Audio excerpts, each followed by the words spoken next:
Morning, everyone. $1 trillion debt. $1 trillion with $346 billion in deficit spending.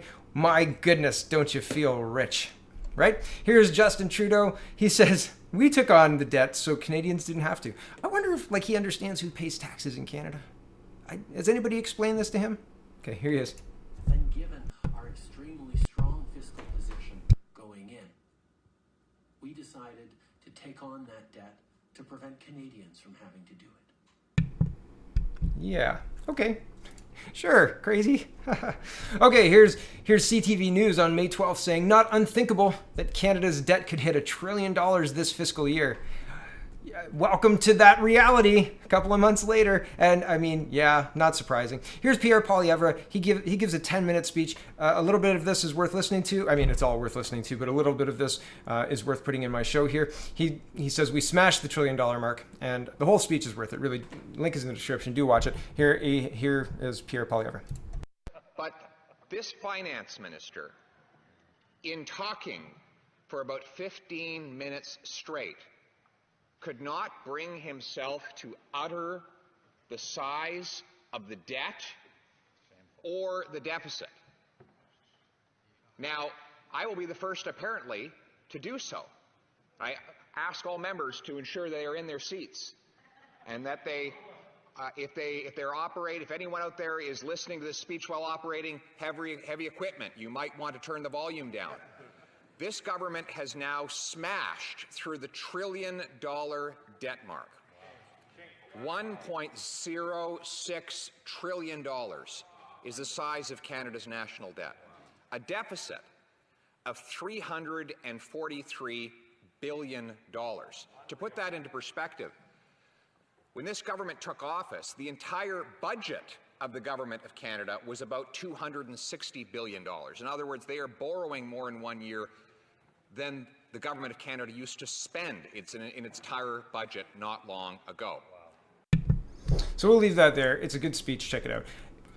We're spending a lot of money, and not all of it in Canada, and not all of it in the right spots, and not all of it in a way that makes sense, right? Like a tax break is great if you have revenue coming in, but if you're not allowed to open, a tax break is kind of a crappy way to deal with things, right? Yeah, and I mean, here's a National Post saying Canada's fiscal snapshot predicts $343 billion deficit as Liberals offer little intention to curb spending. The federal government expects to post $343 billion deficit in 2021 as COVID-19 spending continues to mount, outpacing earlier estimates and reinforcing the depths of Ottawa's weakened fiscal position. In his fiscal update on Wednesday, Finance Minister Bill Morneau indicated that the total government spending would balloon to $612 billion by 2021, nearly double the $346 billion spent in 2019.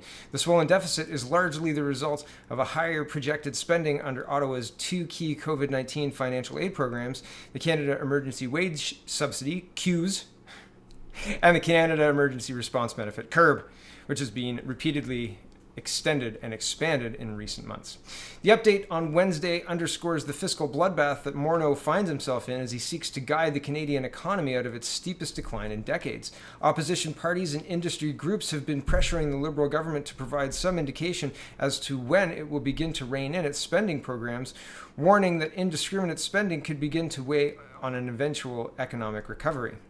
Finance Canada provided little insight into when it would begin unwinding the CERB program, in particular, saying only that it would, quote, make necessary changes to the program later this summer so people can have the help they need while supporting the recovery. You know you're listening to propaganda and patter when, instead of answering the question, they start generalizing. You know, when we can help everybody get through this tough, unprecedented time. Unprecedented.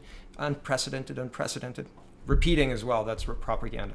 So just making sure you're aware. Here is a very succinct overview of our financial situation. One, this year's deficit will be $343.2 billion. The debt is expected to hit $1 trillion over. Federal debt is 49.1% of GDP. That's gross domestic product. That's the total. That's the yearly production of the country, right? So GDP. 4, we still have no economic recovery plan. None. The plan is spend. And spend good. And spend a lot of it outside of the country, too. And don't listen to those mayors who just said they need $10 billion. $10 billion? What's $10 billion, right? What's $10 billion on this? $10 billion. Yeah, sure, you can have that. You want $12 billion? Sure, why not? Yeah, add another zero. Why not? Who cares? Back to this. 5, the government has added $15 million to the Deputy Prime Minister's office budget, but not a dime to the Auditor General, who is supposed to audit all of this spending. She has requested $11 million. Do you know who needs the money? Chrystia Freeland. I said the office improvements will give her a nice view of the monkey landing pad. It's a Wicked Witch of the West reference. Never mind. Okay, back to this. We think, says Bill Morneau, raising taxes would be exactly the wrong response to dealing with this sort of challenge, says Finance Minister Bill Morneau, as deficits hit $351 billion. $351 billion? That was 2 hours ago. So it's increased overnight. This was June 8th, so it's increased a bit. Here's Pierre Poilievre talking about no new money for the Auditor General, but $15 million new money for Chrystia Freeland. I don't support more funding for the Deputy Prime Minister. What does she do? Just Trudeau's job? Then give her Trudeau's job. If Trudeau doesn't want to do it, have him step down. I'm sure Chrystia Freeland could win an election on her charisma. Okay. But like, how can they justify? No, I know how they justify this. They justify this because it's another piece in the chess move, right? It's another move on the chessboard. Excuse me. And when they're playing the game of we're going to spend all your money and we don't care what you think. And I mean, it's not like we have a way to make Parliament sit.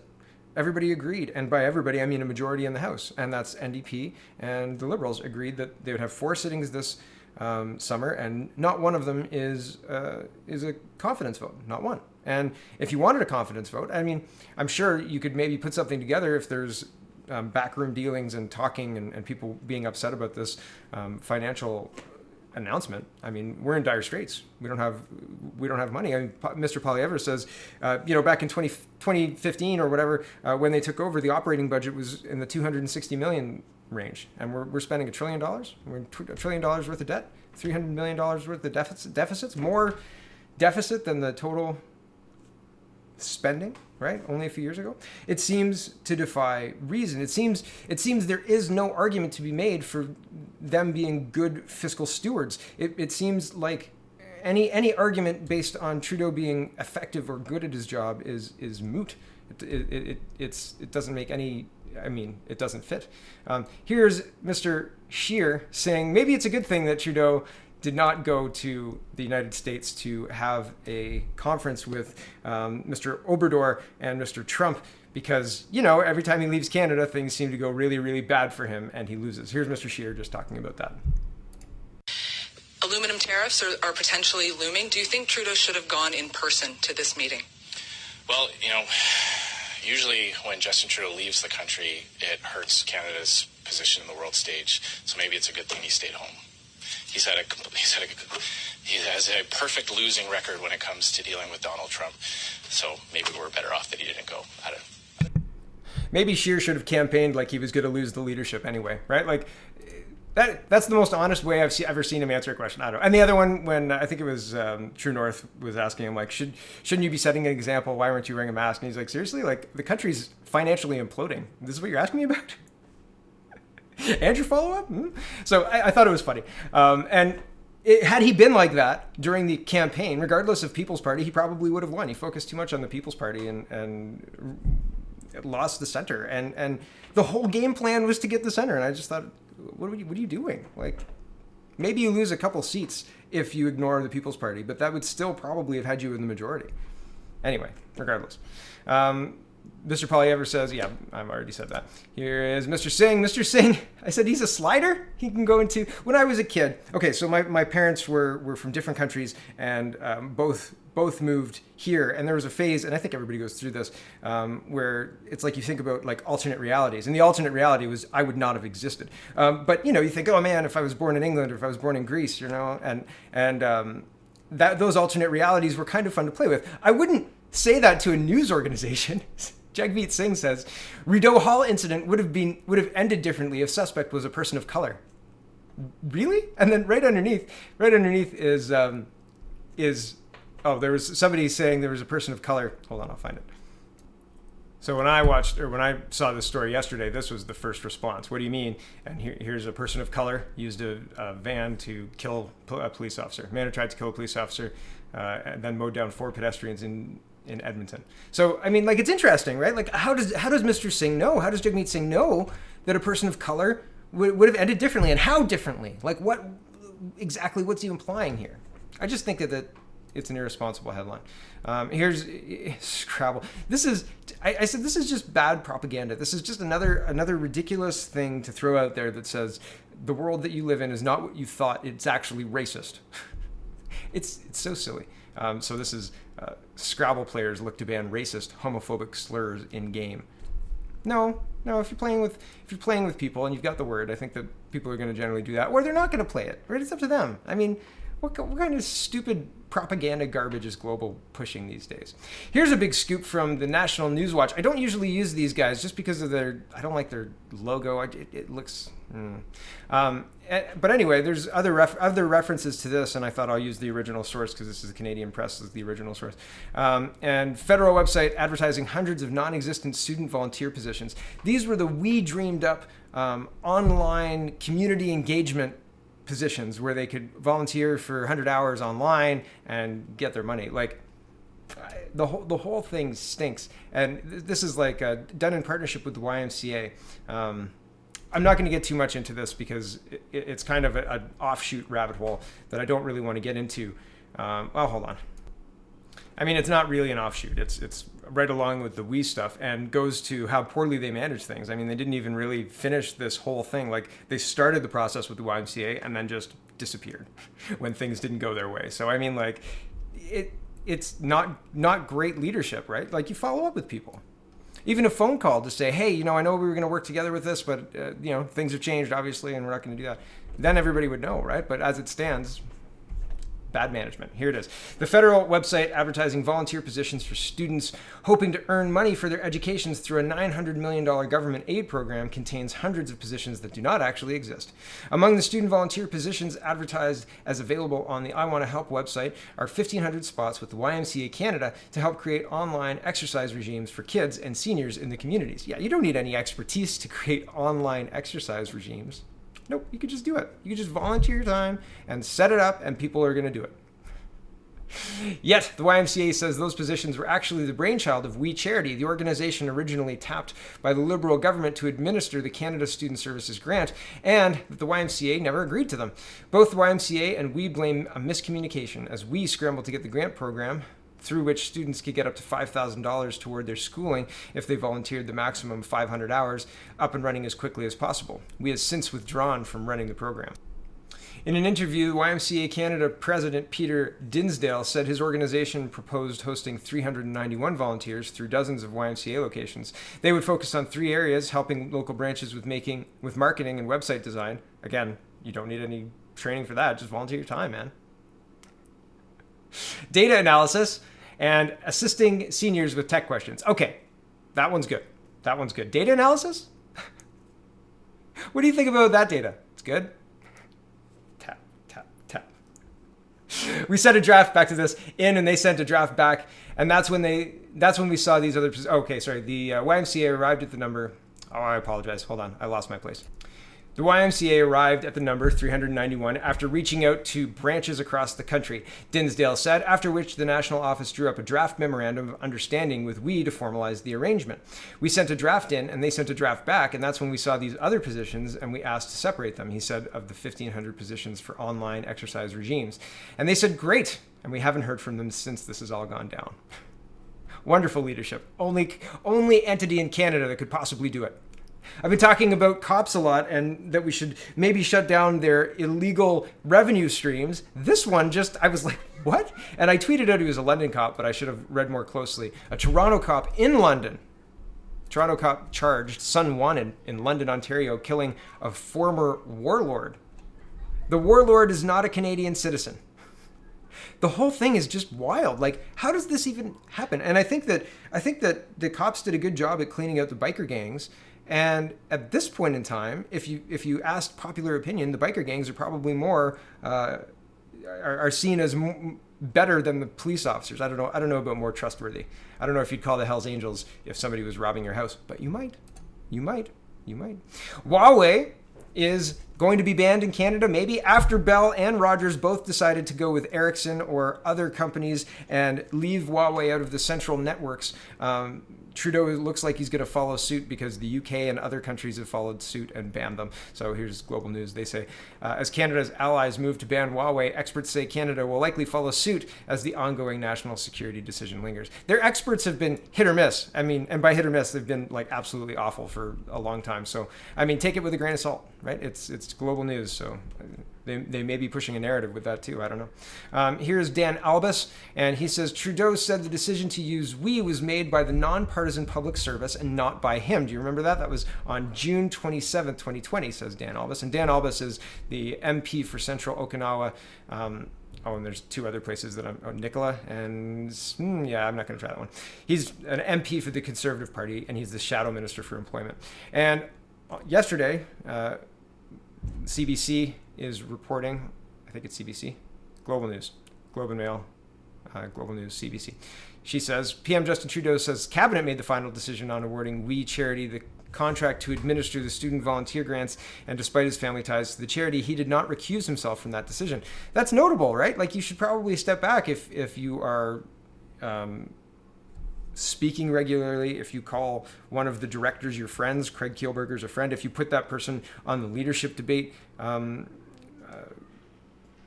directors board, right? Like, there's a lot of red flags there. So, and can both of these statements be true? Yes. The nonpartisan public service did recommend we, right? And that recommendation was then taken to Cabinet and approved by Justin Trudeau and Cabinet, right? So Justin Trudeau's implication that it was arm's length, the lie told by only talking about the recommendation, right? The lie by omission, right? The yada da yada da, right? Oh, I went over to blah blah's house and yada da yada da. We went for breakfast, right? Last night I went over to blah blah's house and then we went for breakfast, right? The implication is a whole lot more is unsaid, right? And so is that a lie, or is that just, selectively not telling us some things, right? Here is Pierre Poilievre asking repeatedly if anybody in the PMO spoke to we organization about the $900 million contract, because at this time they were talking about how it was not the PMO that made the decision. It was this arm's length bureaucracy, right? So the Conservatives are trying to get to the truth here, and the Liberals are trying to manage this, right? They're trying to walk through what I just said. The bureaucracy recommended we, and that was taken to the Cabinet, and Cabinet discussed it with Justin Trudeau's input, and they chose we. But is there more that's unsaid? Did the PMO have input into the public service? Did the PMO talk to the bureaucracy about this? So I'm not going to play this clip. It's 2 minutes of them not answering the question. It was going to be they're not answering a question they don't like segment, but I've done tons of them, so here's City of Toronto. Some Canadian infectious disease experts say not to get too hung up on the term airborne, and that the safety precautions we're already taking to slow the spread of the virus are working. Oh, right. We're freaking you out a little bit with the mask thing, so, don't worry about it too much. It's really interesting how inconsistent the reporting is. How can you take this seriously? How can anybody take this seriously now? It's very, very difficult. Black Lives Matter protests, don't worry about it. If you happen to go to the beach, you're the worst kind of human garbage in the world, according to the same media. It's crazy. It is absolutely crazy. And it's offensive. And they should know that it's bullshit. Nobody believes this crap anymore.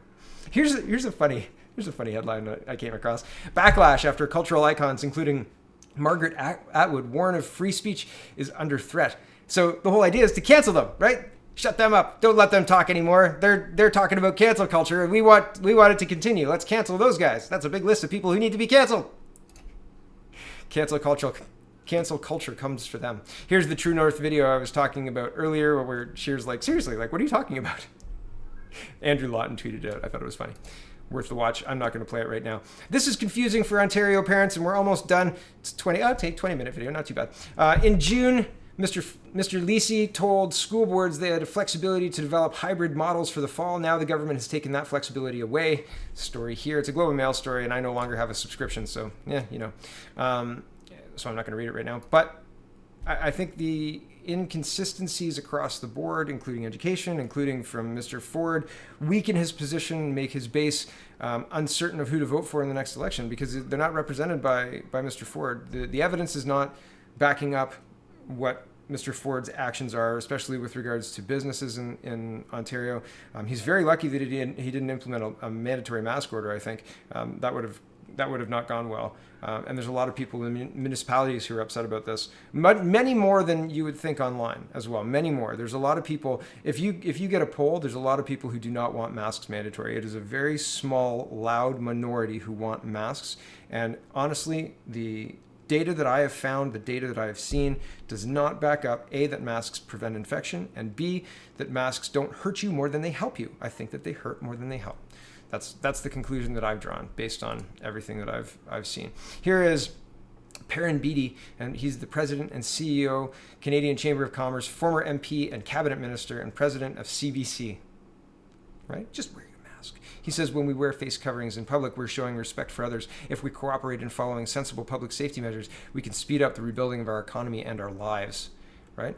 And the response. This is why I think that the public does not believe these people anymore, because look at these responses, right? Like here's somebody else who agrees with him, says it's a mask, it's not the end of the world. I have one, we all have to do our part. 12 hours ago, right? And people are responding saying no, like here's a guy who passed out because he was wearing an N95 mask while driving. Utter nonsense. Not one TV expert MD says strengthen immune system, exercise, eat right, vitamins, sunlight, only drugs, vaccines, fear. Why? Yeah, well, that's a good question. Here's some other good questions. How do we know masks we buy are sterile? How do I know someone else is wearing a sterile mask? Why are stores not providing sterile masks? Who's providing oversight on mask safety? Where are the biohazard receptacles for used masks? Right? It is...